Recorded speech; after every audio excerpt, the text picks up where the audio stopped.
let Puppy out of the cage so he can roam around and terrorize everybody here into this me. Oh, excuse me, sorry. And we're live. Welcome to another Bogus Hangout, as you can tell. Today, we're joined by Bill Slawski's puppy and Kristin sneezing. And of course, Todd, who I am absolutely delighted to get to meet at last. Sure you are. Sammy? Sammy?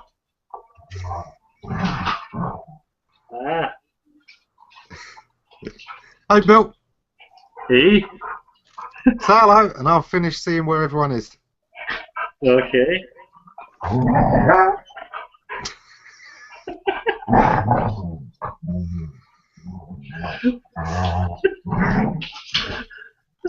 Is this that planning thing that you were saying might come in handy, Todd? Yeah, it sounds like you got a gremlin loose. Hey! Hey! Hey! Hey! Hey! Hey! Run away! Run away! Run away quick! Kristin, say hello. Hello, everybody. I'm the bodacious babe, so I've been told. I do my best. Yeah. Well, we have a few squirrels in here. We have our usual run of problems. In the comment tracker is also not working for me, so that means it's all down to you this week, Kristin. I've shared the sources, but it's doing that thing of just not showing the screen for me. Todd, introduce yourself. Say hello. Hi, I'm Todd. Otherwise known as many, many things. Some of which I've been told that I cannot say. Hi, Hand. So, usually we kick off with a little discussion about what's been going on in our weeks because that gives us some place to start from. We usually start off with Bill. So, Bill, what have you been up to this week? I've been trying to figure out what Google's going to replace PageRank with. I'm a little bit upset John Mew hasn't joined us today, so we could ask him what the story is, but I think I found a replacement, so I'm happy. And maybe I'll share that with everybody else in the weeks to come. Cool. Interesting stuff. Do you think they're going to actually replace Page as well, while they're at it? Just, go on. We're not going to use your stuff anymore. I think we're stuck with Page for a while. Okay. But Page is working on nanotechnology to replace parts of people's bodies and balloons to circle around the equator and bring internet access to everybody, the important human rights. Mm-hmm. Yep. Is that for those who can't afford the spares? They can just be uploaded to a machine somewhere and have free internet access. And pardon me, but I have a couple of puppies vigorously fighting here. A little one and a big one. The little one has much sharper teeth. So, the big one's yelping everyone. Hey, that's that. You stop that. Kristin, what have you been up to this week? I was posting a comment to Dave Pipe. Yeah, that's pretty much what I'm up to. Posting comments to people, loving Google+. There was a nice little article yesterday about the NSA that I met, and of course they came out with, "We don't have anything to do with your private information," and I'm like, right. So I was like, tell it to Tumblr. Yeah. Tell it to Tumblr. Yeah, because that's apparently where the conversation is going to go. After a meeting yesterday, they're going to continue it. So anyone that wanted to come back and have more questions could discuss it on Tumblr. Well, they couldn't very well use Snapchat, could they?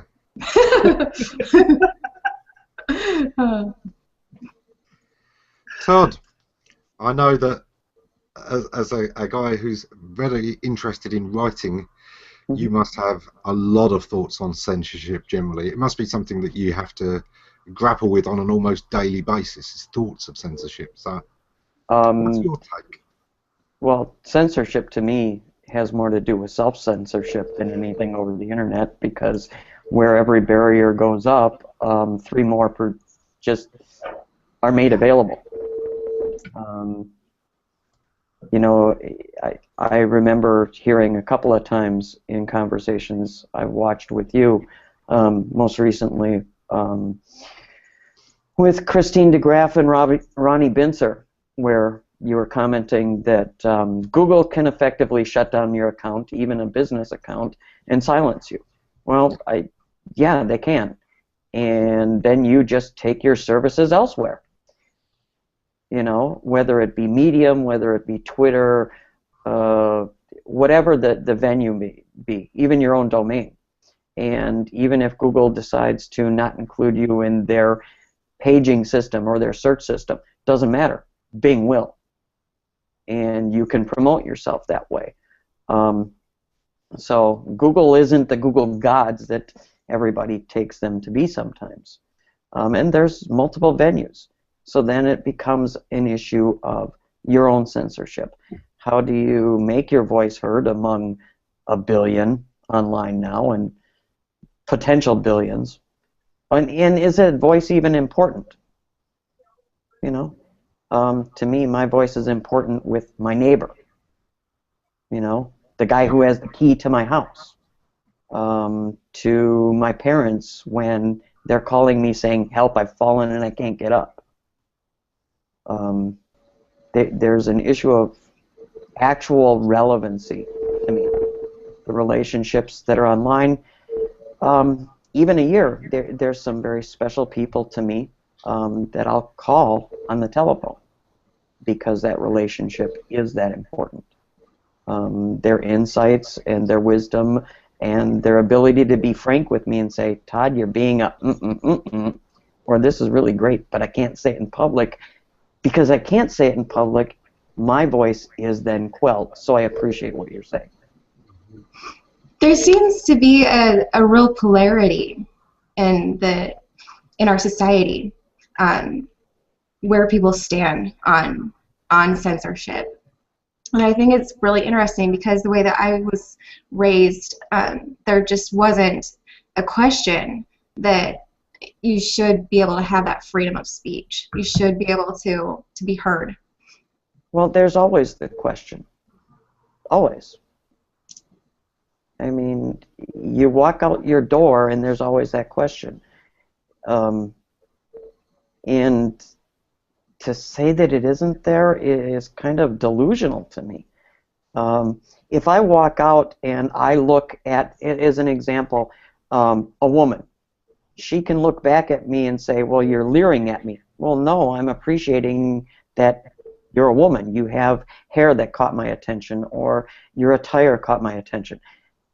And it could be offensive. So you're always dealing with censorships of your actions, of your and you're being censored through the filters of other people, whether it be by sex, by skin tone, by, I don't know, if you happen to be out on Halloween dancing around a fire, some people could say, "Oh, cool, a bonfire." Other people could be calling the neighborhood priest saying, "Hello, we have a bunch of witches and warlocks and druids and all these other things going haywire in our neighborhood." So, I mean, censorship is not going away, no matter how you look at it. Yeah. And the statement freedom of speech, it's not always so free. There's certain things that you really just can't say or do. You can't run around screaming fire in the middle of a neighborhood in the middle of the night when there isn't a fire, and cause alarm, alert people, get them upset. You also can't walk into their homes and start selling something to them. You Right. can try, but Right. you don't have a right to. You know, it's interesting because a lot of what I do online I attribute to real life experience. I'll have someone who happens to be Mormon or Jehovah Witness walk up to my door, and I'll answer it, and they'll say, we'd like to share the good news of whatever it may be with you. And it's like, great, wonderful. I'm willing to invite you into my home if you want to have a conversation about it.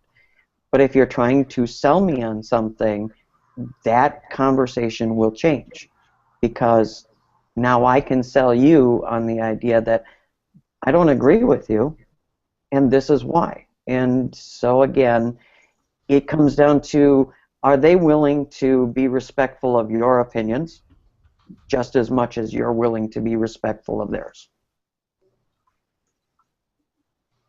Yeah.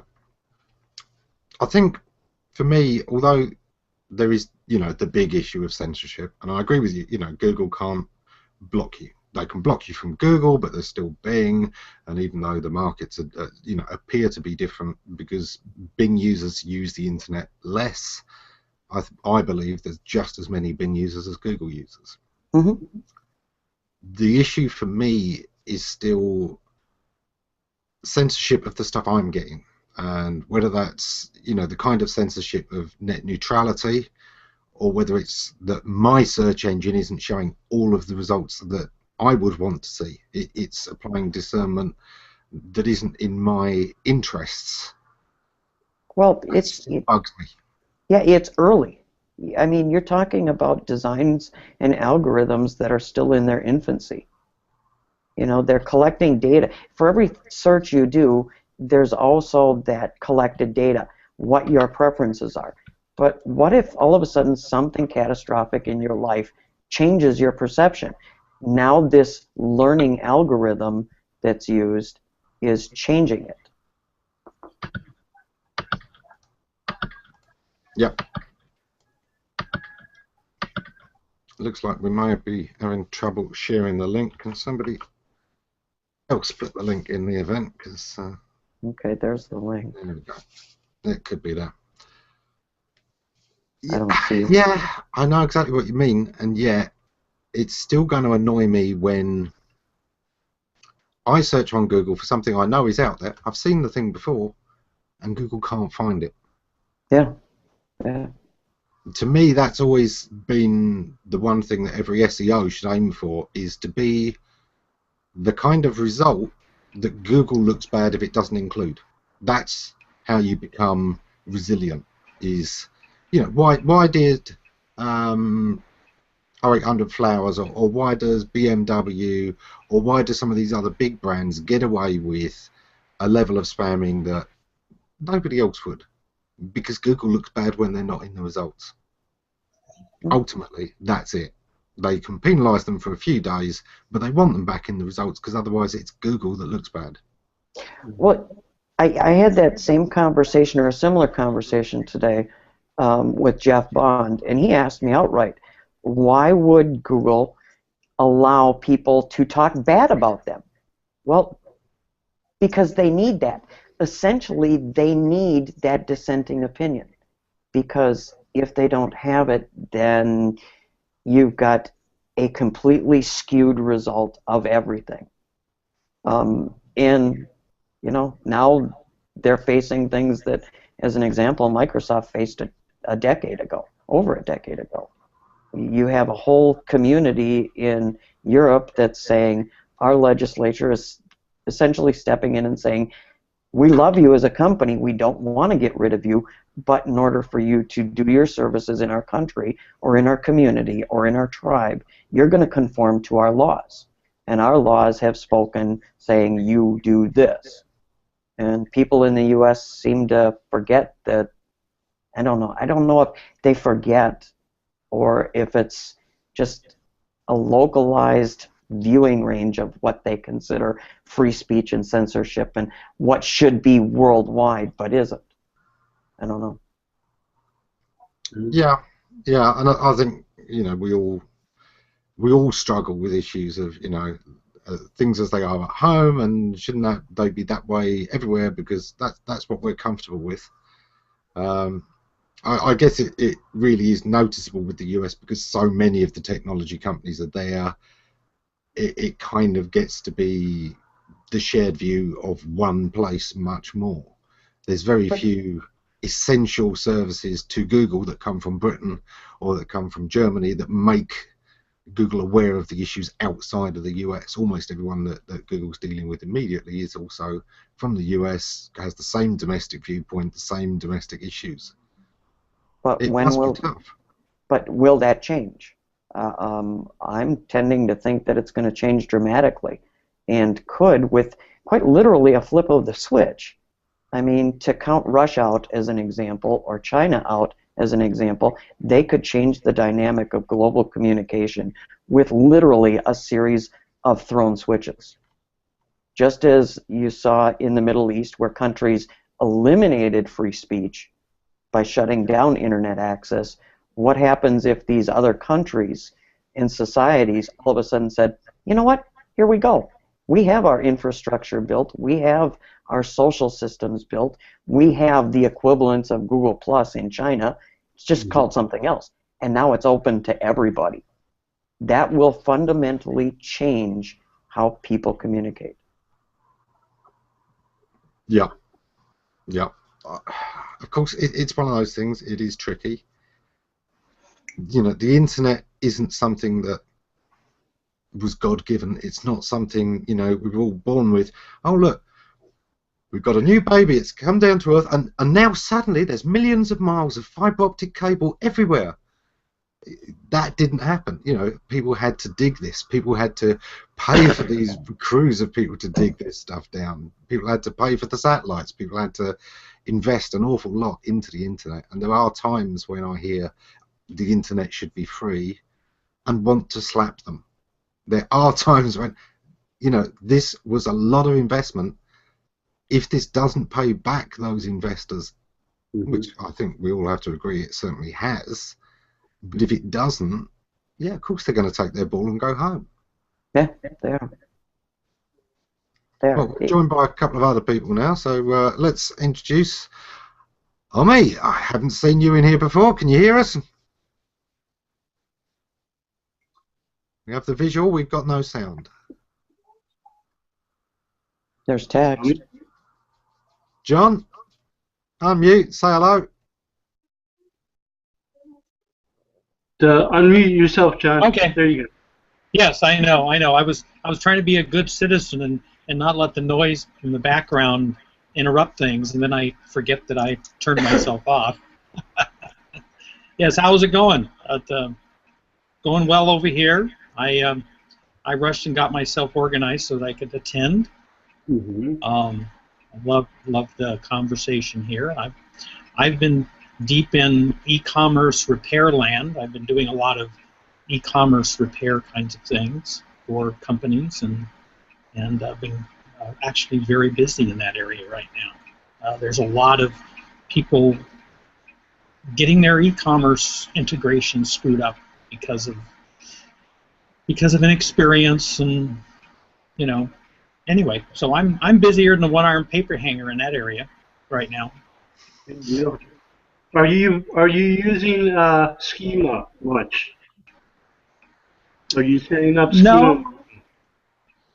No, actually, a lot of what I'm doing right now is that people are integrating like to PayPal and authorize.net and ProPay, those kinds of solutions, and you have to have a fundamental understanding of how the underlying e-commerce system works, and that's something I learned back in the 90s, being involved in it when it was very young, and that helps me solve the problems today, because a lot of the people come in and they just look at the API and it doesn't work and they don't quite get why. It's because they don't understand what the protocols are that are underneath it and how what they're doing can cause it all to fail.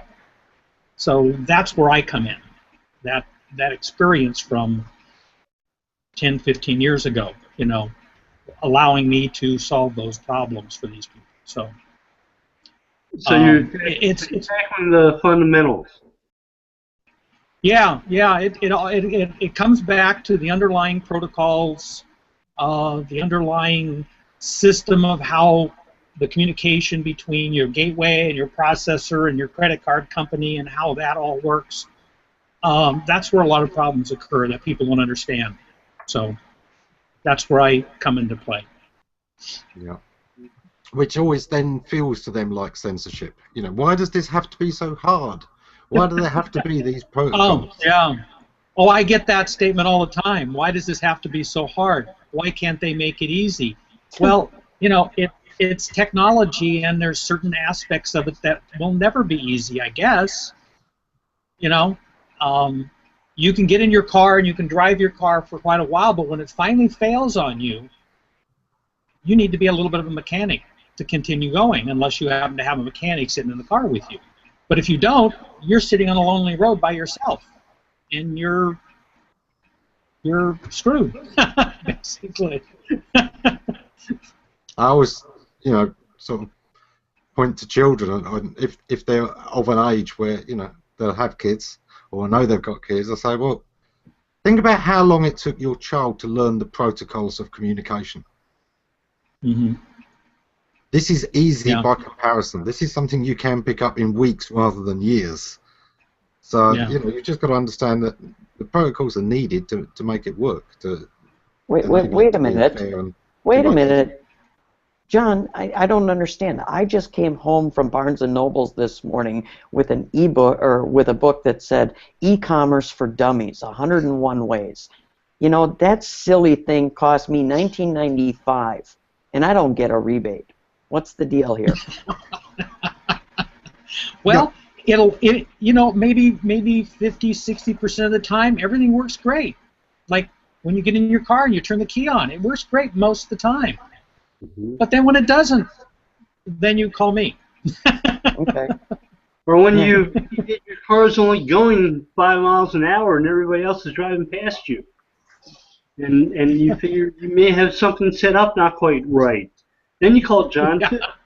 Well, the problem is with people like me, I'm told that I'm too much of an intellectual, and yeah, I guess that's probably true because I forgot to look down at the fuel gauge and say, oh, what does empty mean?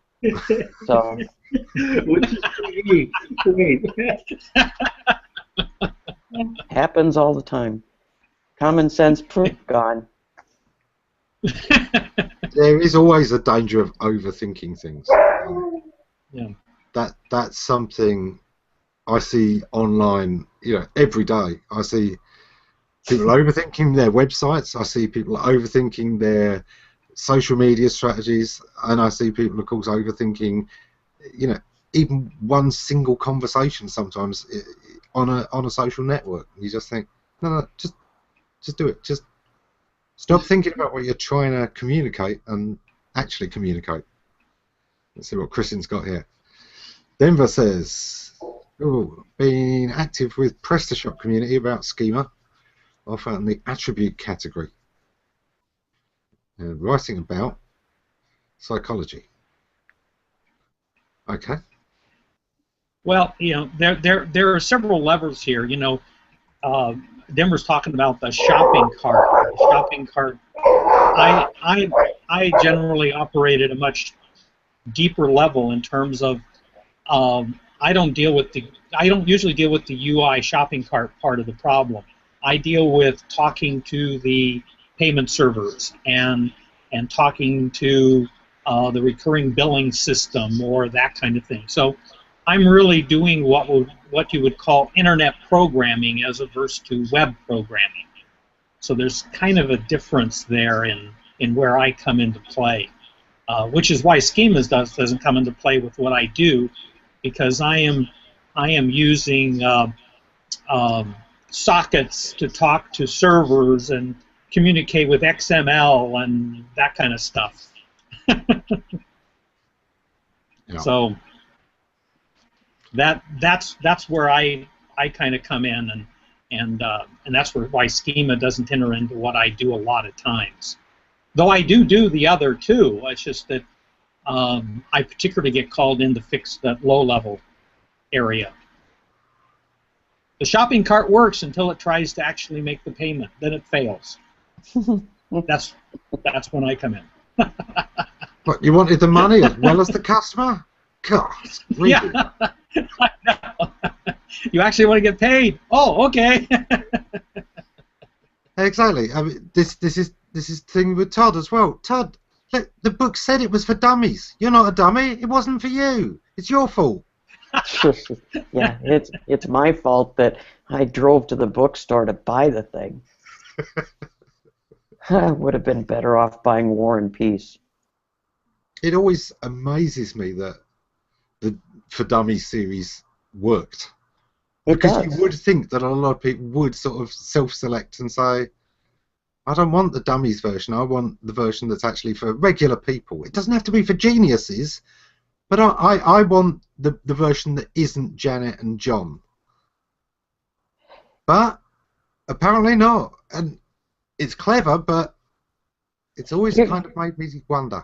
But that's the paradox of it. Is I remember a little over a year ago I came back to Google+. I dumped my original beta invite. 3 weeks in, said this is too unrefined, I don't have the time. Came in a year ago and I was inundated with do this, do that, share this, share that. And that to me essentially was the dummies manual in Google+.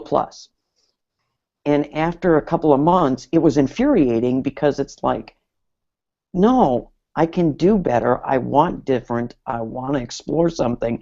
And I'm now stuck in this do dummies category.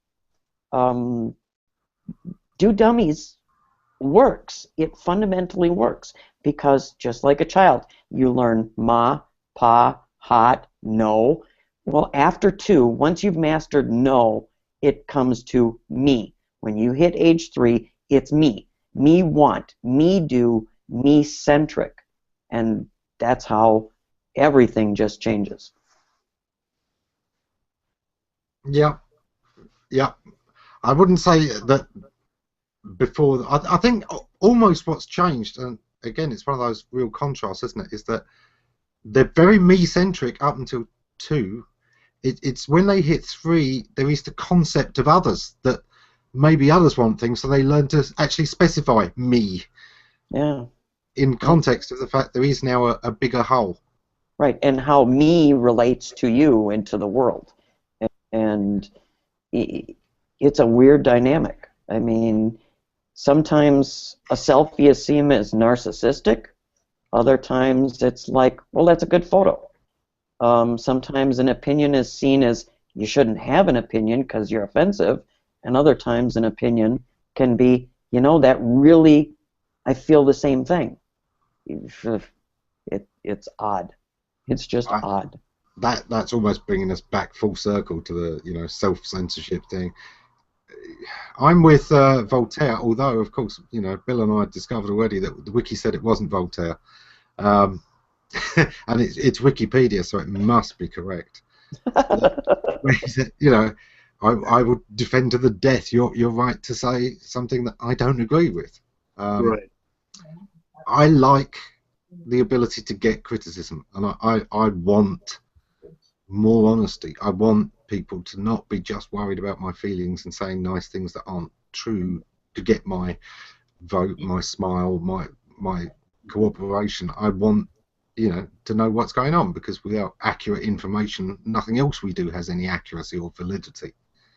If all you receive is praise, you never grow. Exactly. If I'm wearing a new pair of trousers, I may not want to know if my arse looks big in this, but I certainly want to know, do these make me look knock-kneed? True. I don't say, no, you look great, but I go out and I do indeed look knock-kneed in them. That's not good for me. But there's fine lines and there's crossing points, because everybody needs to feel wanted and unified. So you have. Excuse me. Oh.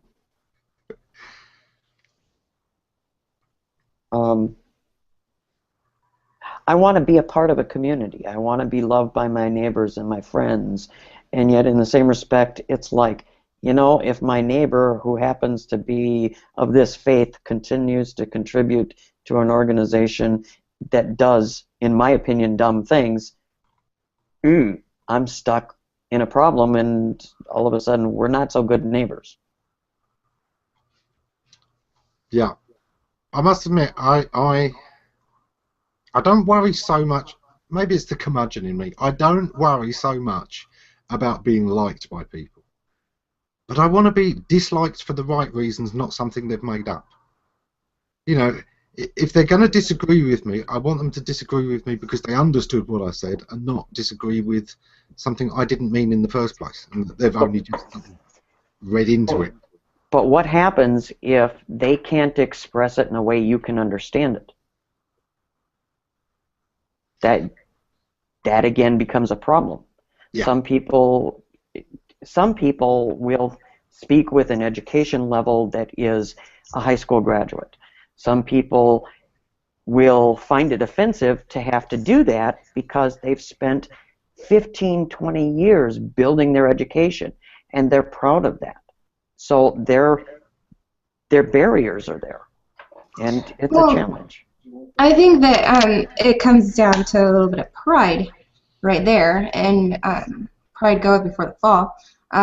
You can't spend all this time on your education getting to a certain place where you can communicate and then not be willing to hear someone say, I need help understanding you. It just is, it's not an equal equation there. You have to have all the elements. You have to have that openness. Because if your aim is truly to communicate, then you shouldn't be offended if someone is still needing a little bit of help understanding. There is a need for a Curmudgeons for Dummies book. Yes. Yes. Curmudgeons don't talk to dummies.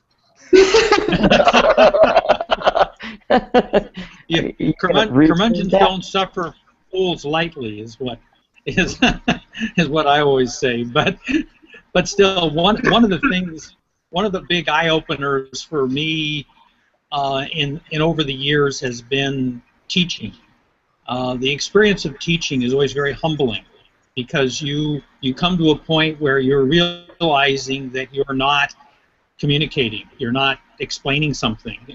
The person in front of you or the many persons in front of you are just staring at you with blank eyes and you're not getting across. And so that comes back to you, whether you're really speaking to them, and you stop thinking about what level you're at and start thinking about how am I going to break through that barrier and communicate. And I think that's a very humbling experience for anybody who gets very techie or very high-level intellectual and then tries to actually explain it to somebody. You realize that if you're not communicating, it's pretty much irrelevant. You become an island. Yeah, not quite the same thing, but if you ever get the chance to teach you a bunch of schools and have them critique you on how you should have taught them what you're teaching them, it's an interesting experience. I did that with a class on internet literacy at a local community college, and the teachers got a certificate for taking a series of classes that meant a pay raise to them. And I pretty much gave up on the internet after like the second or third class and just started teaching them about things like how to create screen prints so they could create tutorials and paste prints from the screen into Word because they loved it. Things like that would make a difference to them immediately and make their day go much better and let them learn the technology they never got a chance of learning when they were growing up. Really made a difference. But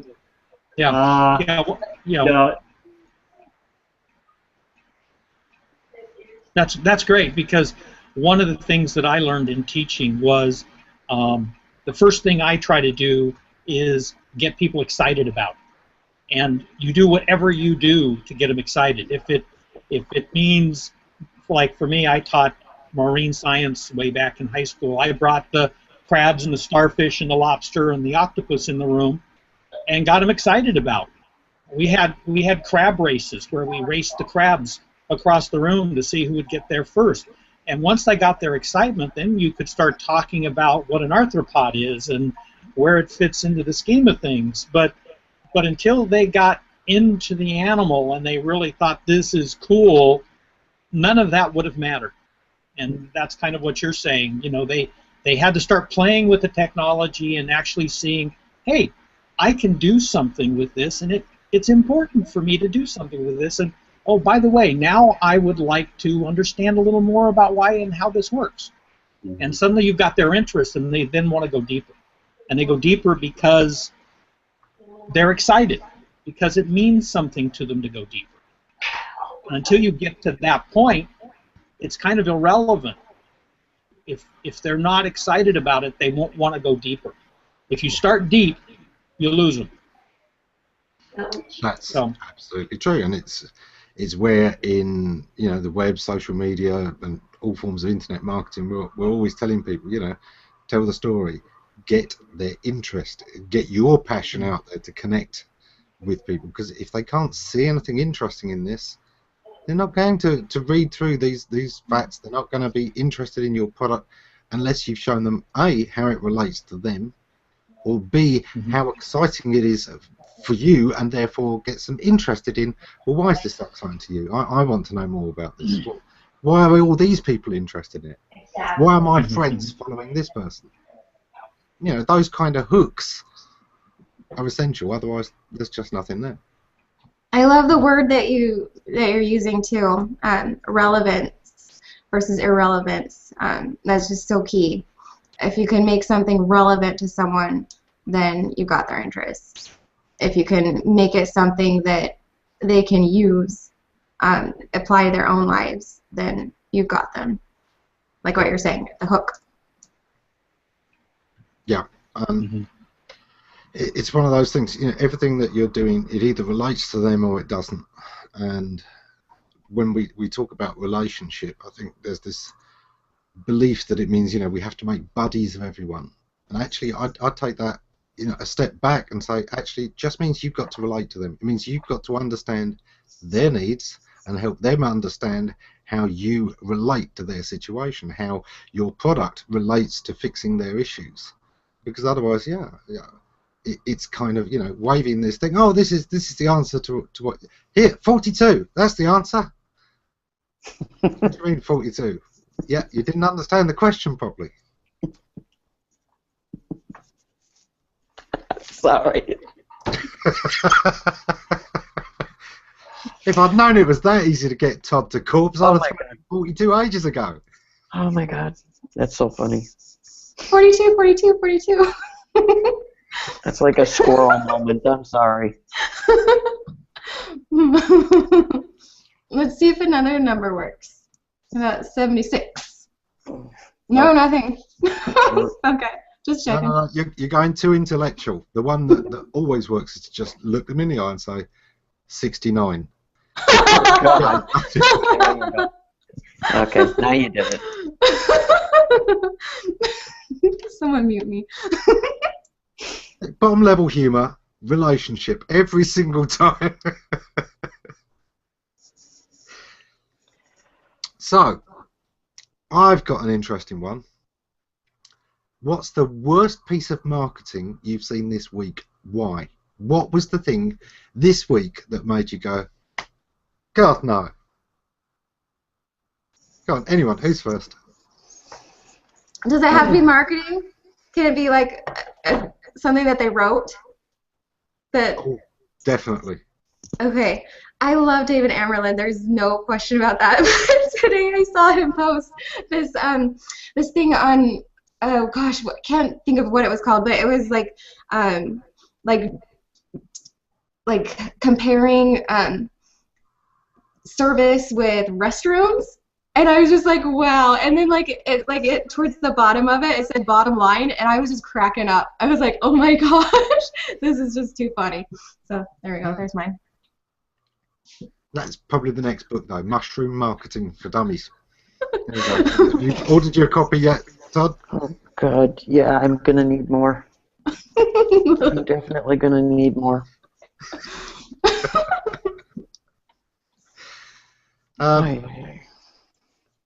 I think for me it had to be. There was a post. I don't want to give away too much of what it was, but it was one of these ones. It was pretty obvious that somebody was reading from a crib sheet on how to write a post kind of thing and hadn't understood any of it. You know, it technically had all of the rules in there. They'd put in an image which didn't relate in any way, shape or form to what they were selling. It had a link to a blog post which was terribly written. And it started off with naming lots of people who would have no interest whatsoever in either the image or the blog post. It really was, you know, I think they needed to take their book for dummies back and claim, look, this isn't dumb enough. That one tickled you, didn't it, John? Come on, what's your example?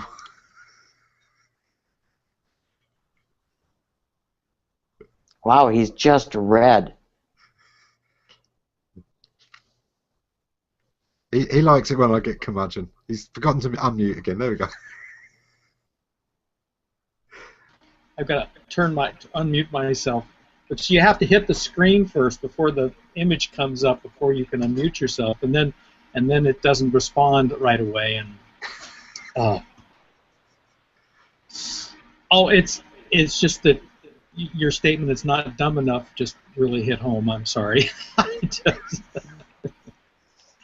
I just recently bought one of these little activity monitor things, you know, that counts your steps. Just because I thought it would be a good way, since I sit on my rear a lot, to encourage me to get up and move around and stuff. So the instructions for this device literally was one page, and it said, you know, it was pictures. And, you know, I'm pretty technically oriented, and I couldn't get the thing fired up at all. So then I went on their website. You know, I felt really stupid. and so I went on their website and read, you know, their FAQ, which I find out later was actually about another product that they cut and pasted in, an old product that had instructions for a product that they no longer carried. So it totally was irrelevant to what I was trying to do. And so I spent hours literally trying to get this thing to work. Now, I do have it working now, but only because I ended up contacting them, telling them my problem. They said, well, do this and this. And I said, well, where is that in your instructions? Oh, well, anyway, I ended up writing their instruction manual at the end of all this. And then I went to their forum, and a whole bunch of people were lost. I mean, there was post after post after post of people going, this doesn't work. Well, actually, it works quite well if you know how.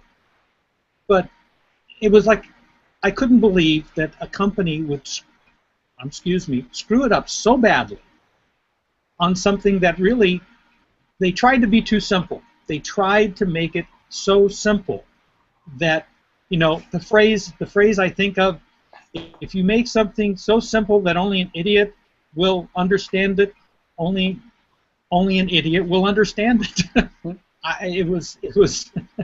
It was way beyond me, but I finally figured it out. But that's what I thought about. Yeah. And you said that. We used to see a lot of that at the forums, Bill and I, where, you know, people would, what's wrong with this? And, you know, well, how do you use it? Oh, well, you know, we explain that in something else, and, you know, the rabbit hole you had to go down to find the obvious questions. And the frequently asked questions were questions that you'd look at this list, and I still see this on a lot of sites today. In fact, it can be a bit of a sport for anyone. Search for the phrase frequently asked questions, right? So that you'll get some FAQ pages. See how many of them you think are actually frequently asked, and how many of them are the questions we'd like you to ask. Because these ones we can answer. Exactly. Because the really obvious question that you know everyone is asking isn't on there. It's not on there at all. It's maybe somewhere 50 pages back and 10 threads deep in their forum, you'll find somebody who's been asking this question for 2 years just giving up. But, yeah. Exactly. Yeah, I go on forums a lot of times and you look at questions and you see a 0 right next to it because nobody has replied. And there's dozens of these, all of the same type, and the company has never bothered to answer that question, you know, and that's where a company is really missing the boat, because that's exactly the question that needs to be answered. Yeah. Part of the fun with the forums was actually guessing what the question really was and answering that.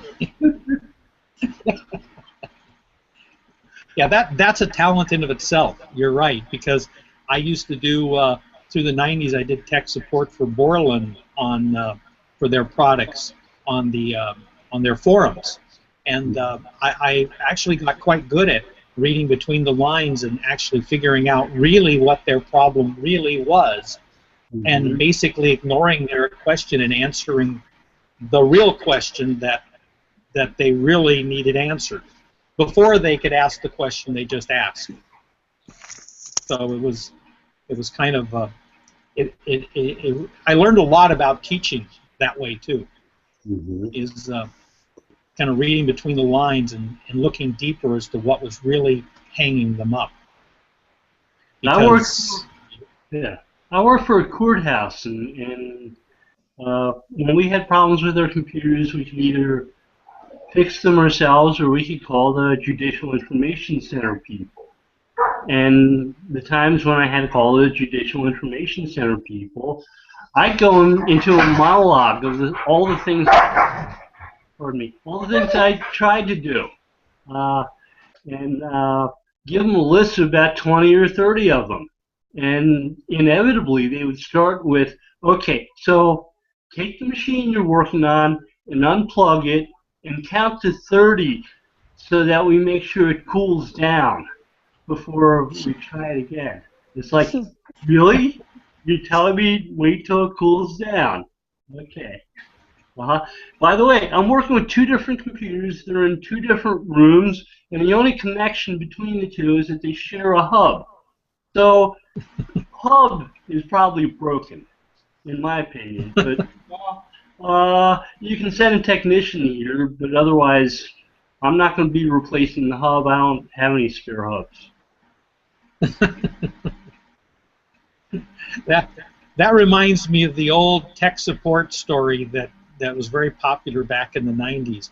Basically, a person is talking to somebody on the phone. A tech support person is talking to somebody on the phone, and they're having all of these problems. And finally, the tech support person, you know, after struggling and trying to communicate on the phone, asks them to go back behind the computer and find the cord that's plugged in at the top and follow it and see where it goes. And so the person's back there and they're following the cord, and they discover that it doesn't go anywhere. It's not plugged in.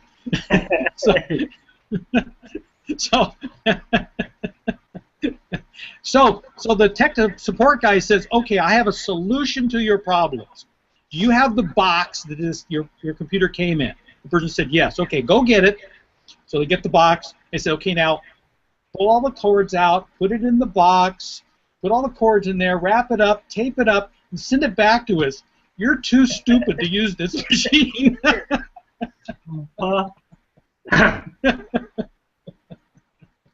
Anyway, that was a popular story back in the '90s, tech support. Yeah. So problem exists between keyboard and share problem, huh? It's one of those ones. I mean, most of you guys have been around long enough to know the phrase RTFM. You know, of all the Yes. internet acronyms, that's one of the most important ones. Read the freaking really manual. And you do get people who honestly come forward, well, shouldn't you have simplified this so I shouldn't need to? No.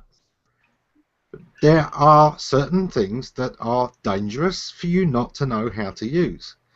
When you get a motor car, not only do you have to read the freaking manual, you have to pass a test on it. You know, you have got control here. This is a computer. You have control of the entire internet. You know, it's all accessible to you. Somebody gifted with this can cause all kinds of problems. Mm-hmm. And so can you. And it kind of is that thing. You know, sometimes things are tricky, and we decide that let's democratize this, let's give everyone access to it, but yeah, you are expected to learn how to use it safely. I do think there is sometimes an expectation amongst people that, you know, they shouldn't have to think. And do you know what? I think there is no point in life at which you shouldn't have to think. You already do too much on autopilot. Life's better when you actually do think. Yeah, exactly.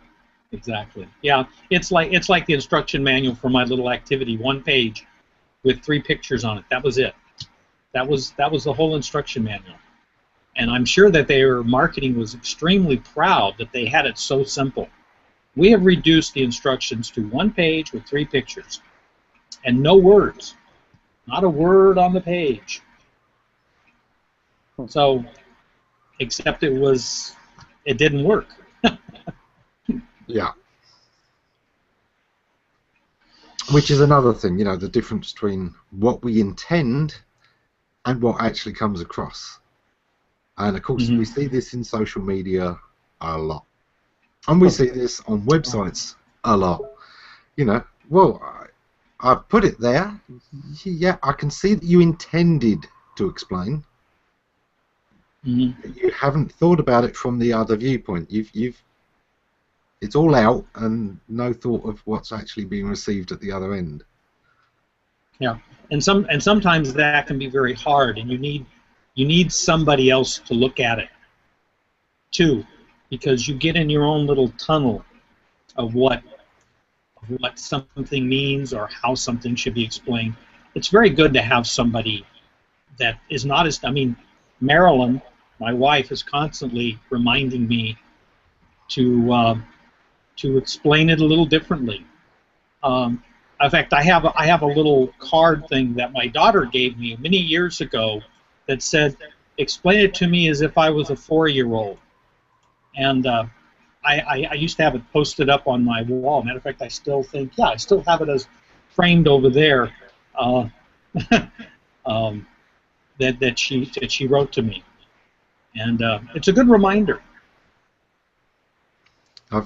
I've got to mention a couple of the comments in the stream because there's been some good ones. Adam points out one of those great bugbear things. How about those pages that show you past calendar events? You know, the ones you can't get to anymore. There's no write-up for them either, and there's nothing for the future. What's the point of a calendar of events you can't interact with, and there's no upcoming ones? Great point, Adam Music. Thank you. And Dave says, if there is a decent manual, because most of them are not very good. And, you know, I have to say that was one of the advantages to Microsoft software back in the day, was there were lots of people making great software, but they were terrible at documenting it. Whereas the Microsoft products in the early days, you know, when I first was using Word, Word had a manual. It had decent documentation.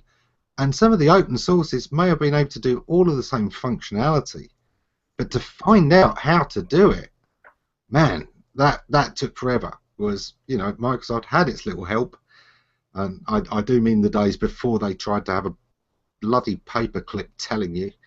Clippy. Yeah, you know, but the help was there. I do think they then dumbed it down too much, but it did make a big difference.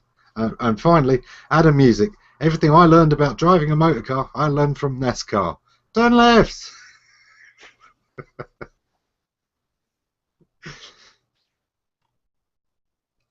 Oh, yeah. Lon McClure says IKEA manuals for everything. I must admit, when it comes to instructions, I think nobody beats flat-pack furniture manufacturers for just creating something that might as well be written in Swahili. It's always as if they've drawn diagrams for a completely different product. They've had them drawn by somebody who's very much into, I don't know, pointillism, some kind of abstract art, actually. You know, You what the expect hell there to be angle some is that tongue supposed to clicks be? in there. Yeah. So they're bad. The gremlins are back. Hmm. Did you already get Claims that that's 2 Omicitos? dogs in the room, but we all know Bill forgot to eat today. Yeah. Hey, We have a picture of the paperclip. Thanks, Adam. Oh my God, are you serious? Look at that. Did you already The grab Any key Omi? was brilliant for that. I always loved that Homer Simpson joke on The Simpsons. Press any key to start. Press any key. I said, Control, Alt. Where's the any key? Hey. Yeah. I love that any key, yeah. Yeah. Where's the any key? Very good. And then Microsoft, of course, added one with the little Windows symbol. You know, that was their any key, I'm sure.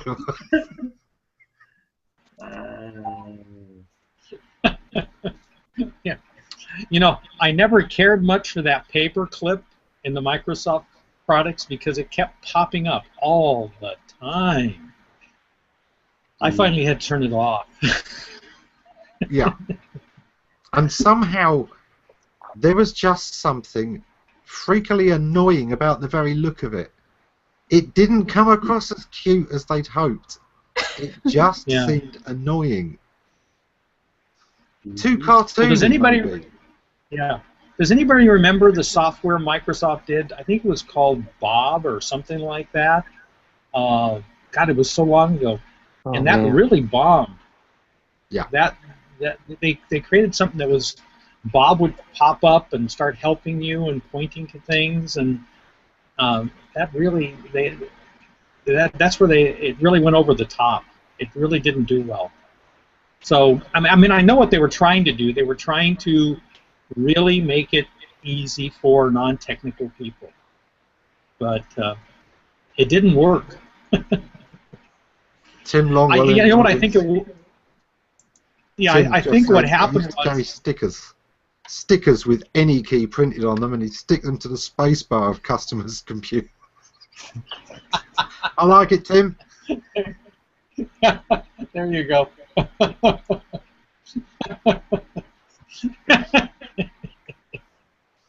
There you go. Nah, it was more fun just to replace the keys with empty ones. No printing on them whatsoever. No, that was a regular little trick we played on one of the programmers years ago, one of the places I worked. He was a bit of a Microsoft fanboy. We did a lot of work with ASP, and he was perfectly happy with that. But the other programmers used to tease him because he couldn't touch type, and he was the only programmer on the team who couldn't touch type. And even quite a few of the SEO team, of course, could touch type. So every day when he'd go out to the sandwich shop, or if they could make him go to the shop for anything else, in the 2 minutes he was gone, they would quickly lever off all the keys and rearrange them in a random order. Yep. And he'd come back from lunch. If he was lucky, we'd had time to rearrange them. If not, he had an assemble-it-yourself keyboard to come back to.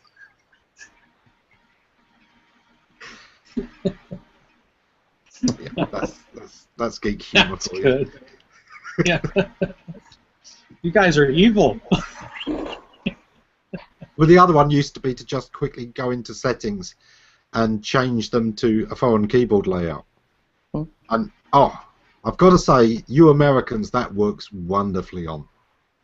All you do is switch it to UK keyboard, and it just swaps a couple of your keys. So it can be ages before you realise that your @ symbol and your quotation marks have been swapped around now. Oh. See, I do fine with that because I still look at my keys before I press them.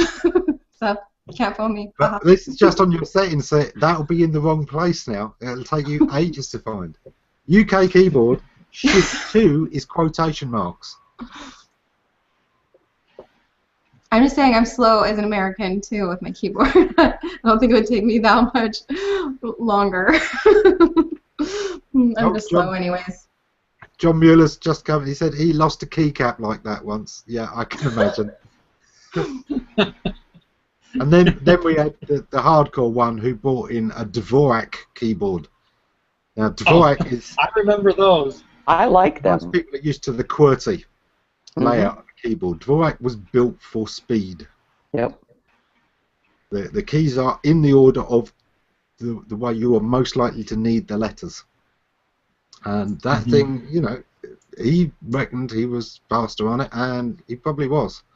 How much of that was belief in it, I do not know. But yeah, that used to be fun because it would hot desk sometimes, and of course, if they tried to jump on his computer, they usually sat there for a minute, looked really confused, had a brief go, and then walked away so dejected.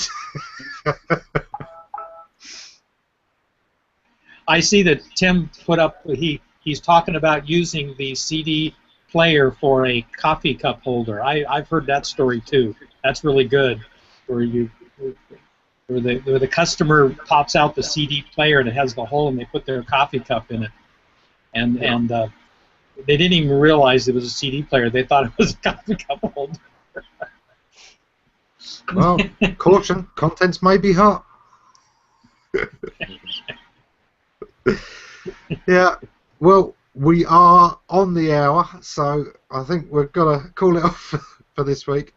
I've got to admit, I love John Mueller's thing. He says, more fun, change the UI language to Arabic or anything that goes from right to left instead of left to right. That gives them fun as well. Yep, absolutely. So, quick roundup from everyone. Bill, anything to say before we go?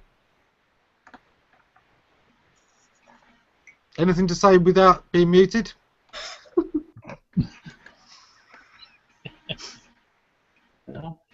He's trying to keep us from hearing the dogs. That's true. Happy Thanksgiving to everybody who's celebrating Thanksgiving, and thank you anyway, if you're not. John? Yeah, great. Yeah, Thanksgiving is coming around. One of my, we're coming into my favorite season. I just really love the holiday season, and I hope everybody gets to be with their families and their friends. That's what it's all about. That's a bit mean. You haven't met my family. That's a horrible thing to wish on me. Kristin.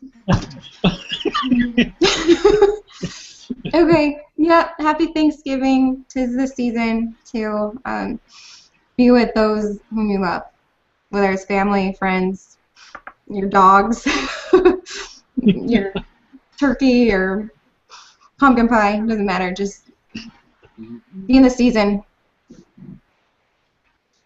Yeah. Todd? Well, it's cold out here. It's winter. It sucks. Sorry. Aside from all the people that do or do not celebrate Thanksgiving, honestly, all I can think of is, God, drop your drawers, slide on the ice, you know, have some fun with life, because there's enough crap in it. Amen to that. Yeah, for me, well, I'm from a country that doesn't really celebrate Thanksgiving, but you know what? It's nice to be thankful for what we got anyway every now and again. Take a bit of time out, be an honorary American for a while, and just count your blessings for a change. And until next week, take care, everyone. Thank you.